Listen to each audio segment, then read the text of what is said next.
Welcome to GBU electronics.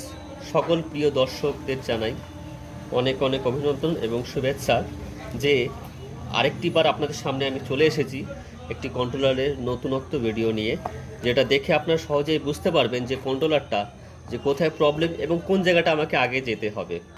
তো রীতিমতো আমরা প্রথমে যেরকম আমি ভিডিও বেশি বড় করবো না, খুবই সংক্ষেপে ছাড়ো ভিডিওটা, কারণ বেশি ভিডিওটা করে লং হয়ে যায়।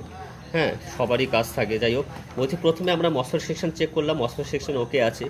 ড্রাইভার সেকশন চেক করলাম, এখান থেকে ড্রাইভার সেকশন ওকে আছে।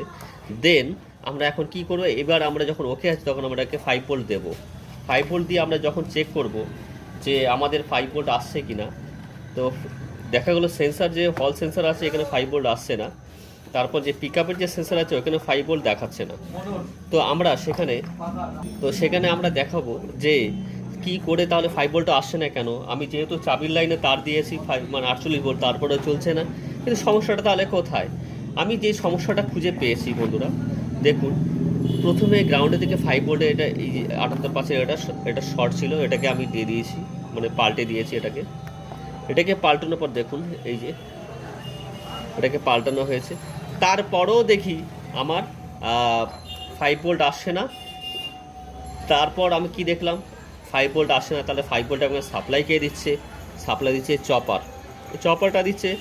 চপার থেকে দেখি এতেও আমার কোনো ভোল্টেজ ট্রেসিং আসছে না। তাহলে আমার কি হলো, এখানে দেখলাম আমি এখানে ভোল্টেজ, আগের ভিডিওটা আমি আপনাদের দেখিয়েছিলাম যে এখানে আমরা ভোল্টেজ প্রথমে ভোল্টেজ দেখবো 45 বা 48 এরকম কিছু থাকবে, তারপরে এটা কমে আসবে 37 আসবে, তারপরে এটা 14 বা একটু সামথিং একটু বেশি আসবে, তারপরে 14 মতো চলে আসবে।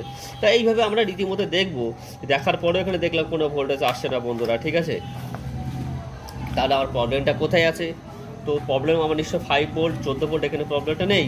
তাহলে আমার ইনপুট আমি দেখলাম যে ভিসিসি লাইনে এখানেও আমার 48 ভোল্ট আসছে, ঠিক আছে। তারপর দেখি কোথায় কি দেখলাম বন্ধুরা, দেখুন এই যে আমার এই যে রেজিস্টারটা আছে, দেখুন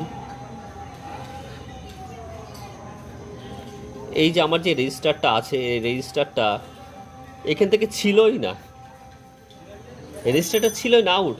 তাহলে আমাকে এখান থেকে যে ভোল্টেজটা যাবে একে নিয়ে এটা একটা ব্রিজ মতন বলা যায়, যে ফিল্টার করে নিয়ে যাচ্ছে, তা আমাকে সেই ভোল্টেজটা তো এখানে পাবে চপারে, কিন্তু পাচ্ছে না।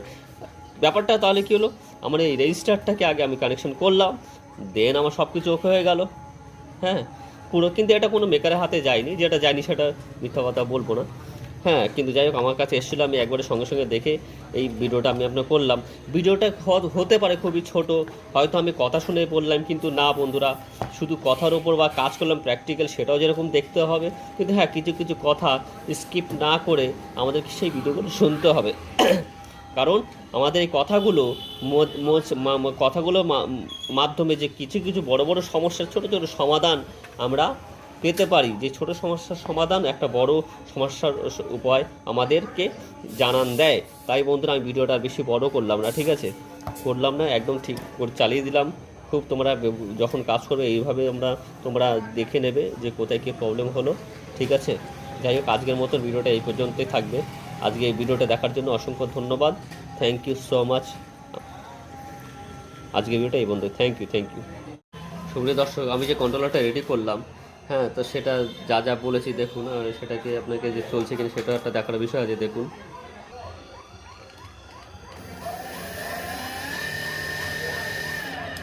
ঠিক আছে,